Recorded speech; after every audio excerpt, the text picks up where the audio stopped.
数多くの魅力的なキャラクターが登場する僕のヒーローアカデミア。あなたが一番好きなキャラクターは誰ですか？エチエチお天気お姉さんのメリル。ということで今回はヒロアカ終章で活躍するサブキャラたちについて解説していこうと思います。この動画はヒロアカ最新話までのネタバレが含まれているので、概要欄のジャンププラスアプリで読んでから見てね。この動画を見終わった時あなたはサブキャラ女子むっちゃ可愛いんだけどと思っていることでしょう。それでは行ってみよう。ヒロアカのサブキャラ代表といえば泉孝太は外せないでしょう。デクファン第1号。両親がプロヒーローのウォーターホースとして活躍していたのですが、凶悪ヴィランマスキュラーと戦った際殉職してしまったことで両親を失った孝太は親戚でプッシーキャッツに所属するプロヒーローマンダレーに引き取られました。マスキュラーって闇社会に詳しい千咲がステインと並んで一級品って言ってるくらい強いヴィランだから、マスキュラーに深手を負わせた孝太くんの両親ってかなり強いヒーローだったんだね。両親が殉職してしまったことで天涯孤独になってしまった孝太はヒーローという職業自体を恨んでおり、ヒーローを目指すデクのことも初めは嫌っていました。ある意味ヒーローっていう職業に両親を殺されたようなものだから、ヒーローを嫌うのもわかる気がするよ。頑なに心を閉ざす孝太でしたが、林間合宿を襲撃したマスキュラーに立ち向かうデクを見て、デクのような強い人になりたいと願うようになりました。デクが初めて助けた一般人が孝太くんだったんだよね。ヒロアカ終章では避難民として雄英高校に避難していたのですが、民衆の敵意にさらされるデクを見て恐怖を覚えながらも勇気を振り絞った孝太は誰よりも早くデクに駆け寄り、もう泣かないで大丈夫だよとデクを抱きしめました。デクがヒーローとして初めて助けた一般人の孝太くんが終章でデクに駆け寄ってもう大丈夫って助けるところは涙なしでは見れないよ。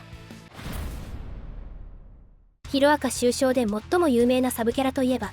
一般女性ではないでしょうか。堀越先生の性癖集大成。終章のヒロイン的ポジションの一般女性はパニックに陥った自警団に襲われているところをデクに助けられたことがきっかけで物語に大きく関わってくることになります。見た目が異形だからそれだけで襲われてたんだよね。デクに保護された後は雄英高校に避難民として避難していたのですが、A 組の面々がデクを雄英に連れ帰り、民衆がパニックを起こしている時、デクが自分を助けてくれたヒーローだと気づいた彼女は泉孝太と共にデクの元に駆け寄り抱きしめたことで民衆の意識が変わり、デクへ向けられていた敵意が収まることになりました。お茶子の演説だけだと民衆の意識が変わるまではいかなかったけど、一般市民の孝太くんと彼女がいち早く駆け寄ったことで避難民の空気が変わった感じだよね。その後も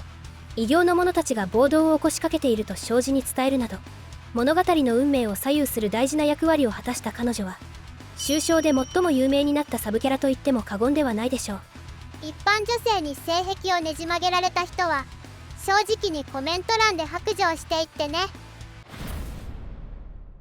終章で登場が期待されているサブキャラといえば不破真綿が有力候補でしょう。不破真綿って誰？彼女は相沢に除名された雄英高校の2年生でヒロアカ本編で一度だけ登場しています。アニメだとやたらと可愛いモブキャラだと思ったけど、名前とプロフィールもしっかり設定されてて、堀越先生が登場する予定って言ってるくらいだからそろそろ登場しそうだね。全面戦争編で片目と片足を失った相沢先生は最終決戦で黒霧によってどこかへ連れ去られてしまっているため、もし相沢の教え子たちが登場するならこのタイミングしかないのではないでしょうか。相沢先生が紡いできた希望が今までの教え子たちっていう展開が来たら激アツ展開だよね。終章で最も活躍したサブキャラといえばイーさんだと断言しても間違いありません。イーさんって誰だっけ？イーさんとはアメリカナンバーワンヒーロースター&ストライプの部下であり、彼女をサポートする優秀な軍人であり、スターが兄と慕う彼女の良き理解者です。ガチムチ最強ヒーローのスターを妹扱いするところが最高にアメリカンなノリでなんかいいよね。スターが殉職した後も彼女の意思を継ぎアメリカ本国からの帰還命令を無視して空飛ぶ UA 高校の護衛任務につき、戸賀卑弥呼によって隔離されてしまったデクをステルス戦闘機で迎えに行くという最終決戦での最優秀サブキャラと言っても過言ではないでしょう。イーさんたちがいなかったらデクが天空の棺に到着する前にみんな全滅してたもんね。堀越先生も好きなキャラとして挙げているイーさんの今後の活躍に期待したいですね。次の重要なサブキャラはアメリカのお天気お姉さんメリルです。ピチピチ褐色美女。メリルはダビとエンデバーが引き起こした日本の異常気象を報道していた天気予報士なのですが、生放送中に突如アメリカ政府がオール・フォー・ワンに屈しようとしていることに異を唱え、堂々と批判した勇気ある女性です。堀越先生も本物の天気予報士に取材してこの話を書いたって言ってたから、結構重要な語り手だったってことだよね。この日本で巻き起こっている異常気象が果たしてヒーローたちにとって吉と出るのか凶と出るのか、かなり重要な伏線になっていることは間違いないでしょう。次の重要なサブキャラは UA 高校経営課長白封筒マスコマコケアゲロナウドの3人です。経営課っていまいち何しているかわからないけど、なんでこの3人が重要なの？ヒーロー社会において経営課のようなヒーローをプロデュースするというのは非常に重要な役割を持っています。経営課はヒーローのプロデューサーってことなのかな？ヒロアカ本編の一連の流れでは民衆が抱くヒーローへの不信感が大きくなっていったことで、そこをオール・フォー・ワンにつけ込まれ混沌とした終章の世界へとつながっていきました。オール・フォー・ワンは人の不安や妬みにつけ込むのがうますぎるよ。 USJ 事件や林間合宿襲撃事件での UA 高校の失態、平和の象徴であるオールマイトの引退、ダビが告発したことによるエンデバーとホークスの信頼失墜で日本はパニックを起こしてしまったのですが、全ての責任をヒーローたちに押し付けてしまったことをこの3人は悔いており、危険な最終決戦の戦場の様子を余すことなく撮影し世間に届けることで、今度は自分たち経営家がヒーローと社会をつなげようと奔走しています。ヒロアカ本編では主にヒーローたちの活躍が中心に描かれていたけど、スピンオフのビジランテではヒーローを陰で支えるプロデューサーの重要性が細かく描かれているから、まだ見ていない人はジャンププラスアプリでビジランテをぜひ読んでほしいよ。次の重要なサブキャラはセントラル病院の医師たちです。看護師のお姉さんがめちゃくちゃ美人。物語の当初から登場していたセントラル病院の医師たちですが、この医師たちはスーパーマリオブラザーズのキャラクターがモチーフになっており、グラントリノと相沢先生の主治医はヨッシー、エンデバーの主治医はキノピオ、デクとレディー・ナガンの主治医はマリオと、大きな戦いが終わったタイミングでたびたび登場しています。スーパーマリオホスピタル。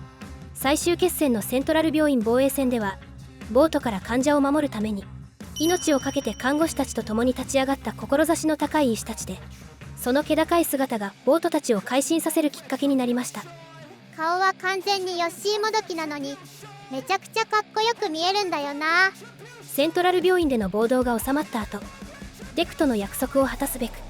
重傷の体を引きずって出ていこうとするレディー・ナガンを止めようとしたドクター・マリオは、彼女の緑谷いづくと約束したんだという一言で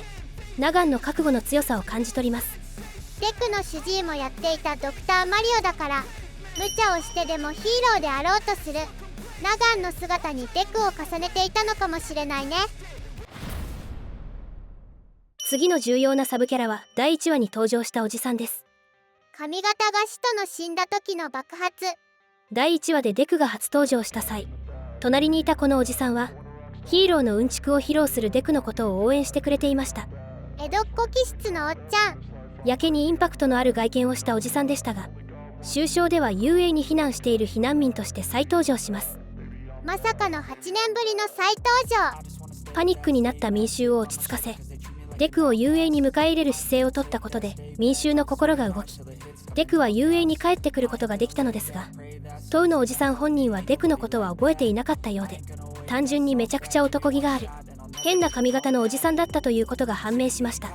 コミックスの書き下ろしイラストで何回も登場しているから、絶対堀越先生のお気に入りだよね。次の重要なサブキャラはオールマイトが最後に助けた女性玉足もこです。落書きされたオールマイト像を毎日きれいにしていたお姉さんだよね。このお姉さん、名前ついてたの？本編では彼女のプロフィールは明かされていなかったのですが、コミックスの設定資料で本名が明かされ、25歳の OL だったことが判明しました。オールマイトに助けられた時、妙にセクシーな格好だったから、多分水商売系の副業やってるよね。初登場時は涙と鼻水まみれだった彼女でしたが、その素顔は陰ながらオールマイトを応援するけなげな女性で、終章の彼女の姿に心を打たれた読者も多いのではないでしょうか。心が折れかけたオールマイトを救った重要キャラだよね。最後の重要なサブキャラは絢爛咲ビビミです。